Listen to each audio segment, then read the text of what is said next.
Hello, I am Cassidy Amber Chapman, and I am sharing my digital nomad first year story. So now from the last video, if you haven't watched, there's a lot of videos, but you can just jump in now if you want. I am in Nigeria. So I get on the plane to Nigeria. Oh. So a couple of things. One, learning Spanish has been quite a journey for me. Quite a journey. I've been learning for years, have had a really amazing teacher. She has taken me so much further than I ever was before.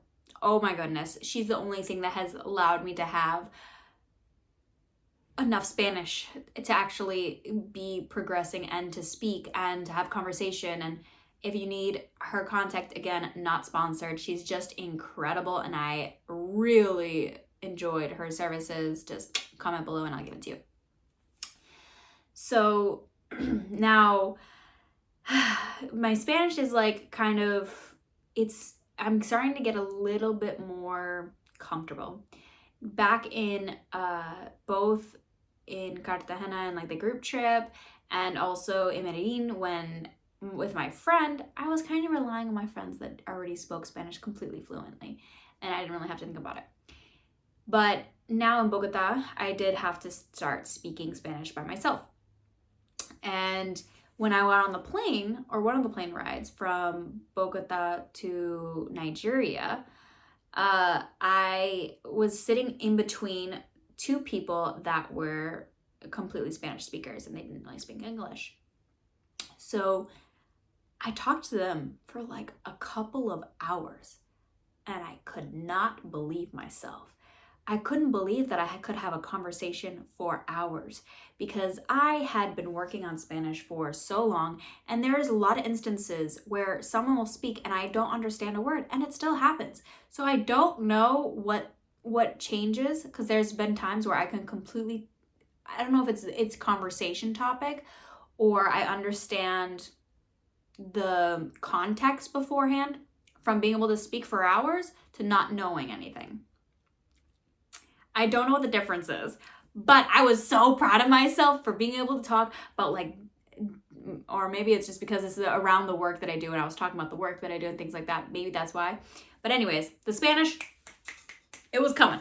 Now it wasn't perfect. It definitely was broken Spanish, but the message got across and I understood what they were talking about too. So it's all good. So that was a great part of the travel journey. Now the travel journey, I had to go from Bogota to Amsterdam to Nigeria. It was a very long journey. It was like 30 hours or something like that. 20 something hours. It was a lot of traveling. And so I think that was the first time I had gone 30 hours traveling, and it got to me. It got to me. I was like, whoa, this is really tough. And my friends had warned me because in Nigeria, not only did I have a work opportunity, I was a speaker at an event, I also had friends that lived in Nigeria. Yes, I have friends from all over the world. And you're going to hear me say that a lot, and people don't quite believe me, but yes, I have friends from many, many countries. And so they told me, hey, I want to warn you, the airport in Nigeria, it's really bad. And I'm thinking, okay, yeah, airports are bad. Like that's just, they're disorganized, blah, blah, blah, blah. That's just how they are. And so I was just exhausted from traveling. Now we're finally in Nigeria, and it's nighttime, so I can't really see anything. We get off the plane. I couldn't believe my eyes. It was a terrible airport. Not only did it look gross, but it was, first of all, the worst airport I've ever been in my life. That's for sure. And I've been in many airports. And it is so disorganized. Everyone who lives in Nigeria thinks it's horrible and terrible. So I get off the plane, and it takes me 2 hours for them to just process my visa. Now, by the way, thank God I didn't have a tourist visa. I was there for work, so I had a work visa. But man, it took me 2 hours. Thank God they thought I was with some girl, and they were like, "Oh, you're with them." I was like, yes, because I realized that was gonna get me out of there faster. So I don't know what those people did to get out faster, but otherwise I would have stayed there for 5 hours. A lot of those people stay for 5 hours. Now again, I have already been traveling for a long time, and I did not want to be staying there for that long, and it was already 2 hours of just them processing my visa. And by the way, I had a much more stronger visa from a tourist visa, which was a work visa, so it was supposed to go faster. Anyways, so I get off the area where they process the visas, and there is 1,000 weird things that you have to do to be able to get into the country. And then you finally get off, and it is chaos. You walk out, everyone is asking you to carry your bags. There is it's just chaos. Now, thank God my friends were waiting for me there. And it was chaos. I was lost. I had no idea what was going on. And you walk out of the airport, and there's just so many people begging for money. My heart broke. And yeah, I could just tell that this was going to be a country I've never been to before. That was for sure. I had never been to Africa before, and Nigeria is a different beast. But yes, it is something I had never been to before. So there was a bit of culture shock as well. Now, more than Latin America, probably because I have much more. Latin culture is just something I have been immersed in before in different areas, again, as a dancer and in other ways. So as bachata and salsa is my soul, I'm very accustomed to Latin culture. So I didn't have so much of a shock in Latin America, except for just, the danger. But in Nigeria, I was immediately shocked. Oh yeah. And I was like, okay, what's going on here?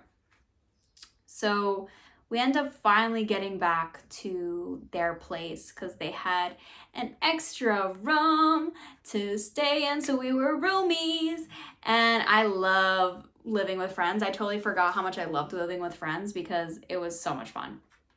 It was amazing. I mean, being able to talk to your friends until midnight and then go straight to sleep. It was just like college. Although at one point I had my own space in college, but at the beginning when you're living with friends, so much fun. So that was probably my favorite part, is just being with these beautiful human beings, and their apartment was so beautiful. They had a hammock in their living room. I was living. I loved it. And they were just the most beautiful hosts. Now again, there was a private chef. This is very common in Nigeria and in Latin America, and apparently, other countries that have a lot of impoverished areas because, people need jobs, and and then on the other side, it's cheap labor.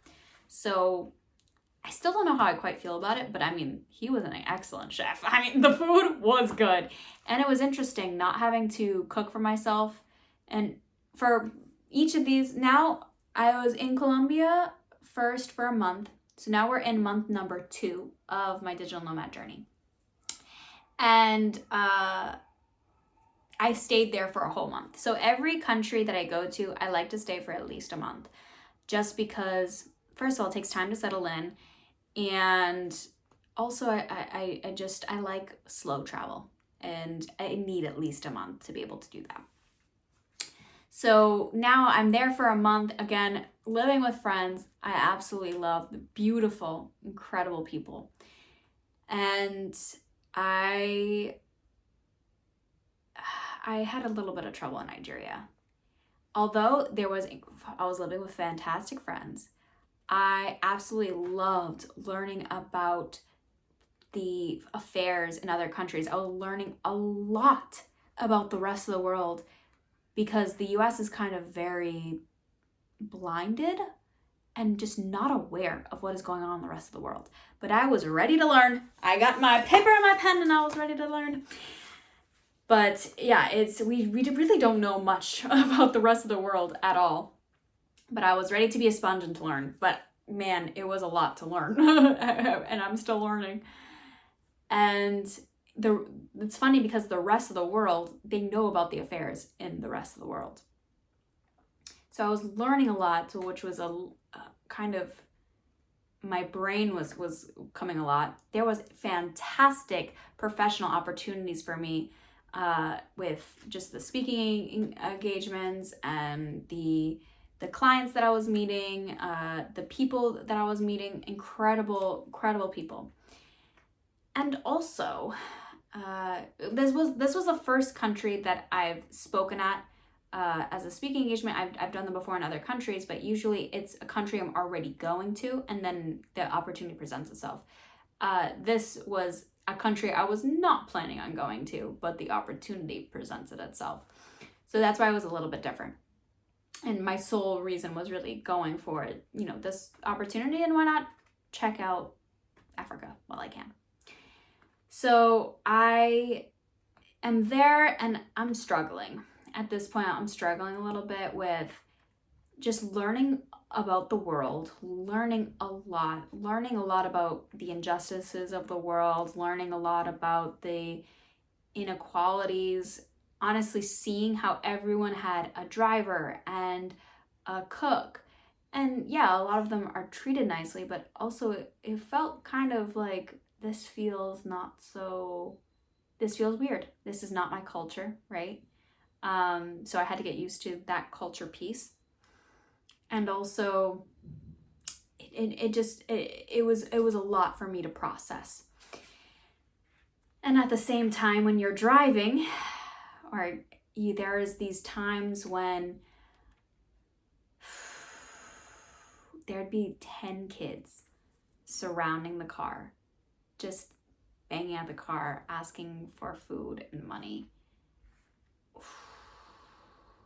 That was really, really tough for me.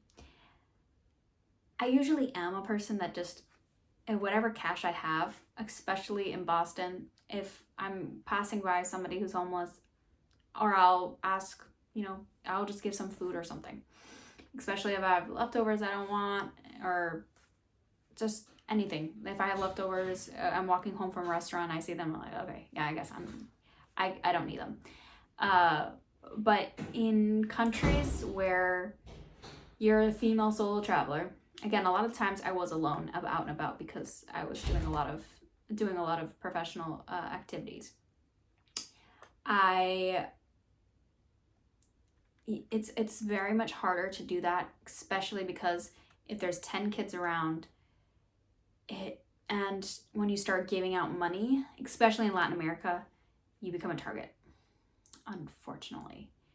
That's actually what I was told when I started traveling, and it was, don't give money to, people who are begging because it makes you a target. And they're like, oh, because I am a person who gives money every time I see somebody on the street, I'm going to give money. But then it presented a lot of really dangerous situations for them, where they were robbed, and it's something that happens over and over again. So unfortunately, there was this fear of, I wanted to help, I wanted to give whatever I had, but also fear of, this is how I get targeted. So there was a bit of this. Now the fairy tale is not fairy tailing in this moment, because I was just shocked. How do I help the world? There's just all of these pains in my heart of how do I serve the world? How do I make sure that everyone's fed and safe and loved? That's just how I wanted it to be, right? And by the end, I did come to the conclusion of just my burning more of my why I really think if everyone loved their life and was building a life they love, this when you embody love, this reality wouldn't be possible. It just wouldn't be. And so that's why my why too just became even more ignited in my soul of what I do, because a lot of this happens from selfishness, from individualistic kind of mindsets. It happens from us being so far in our own problems. It happens because we create such inequalities that when you know that the world is abundant, you give from an open heart. Like, the more people that love their life, the more people are generous. The more people that are building lives they love, they're creating lives that serve other people. Is just what happens. And so that's why it was just more in my heart of just why I do what I do. I mean, most of our issues in the world have created such hardship is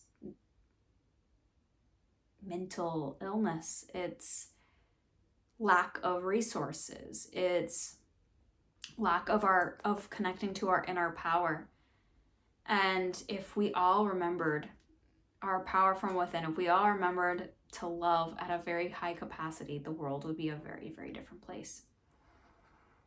And so it ignited such a fire in me, but at first it ignited a lot of sadness,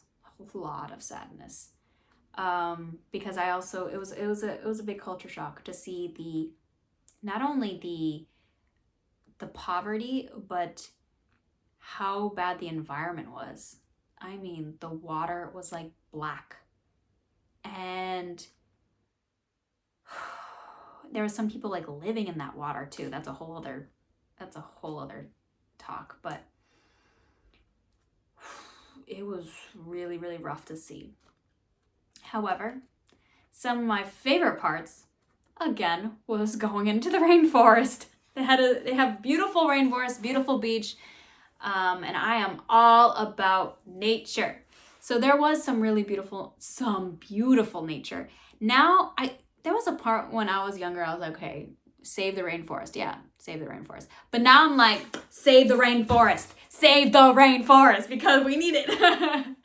I am all about save the rainforest. So comment below if you know how I can contribute, because I want to save the rainforest, because I am obsessed with the rainforest. So Nigeria was an incredible space to be with friends, to just love, so ignite my craving for learning about the world, my craving for being a part of it, the whole world, my igniting my purpose and my passion. It was a space for professional opportunities and immersing myself in nature, in, again, the rainforest. I'm here to save. I will leave at let's save the rainforest. Don't chop any more of it down, because I need it, truly. And if you haven't gone to a rainforest, I highly suggest you try, because I had never been to a rainforest before Colombia. It changes your life forever. So that is the end of my Nigeria song. Story. Yes, I will be talking about music, but not right now. But apparently there's a part of me that wants to talk about it. So the next video, I will be discussing Peru. So the story of Peru will be next on the Digital Nomad series. And remember to be brave, to be bold, and to be who you are meant to be.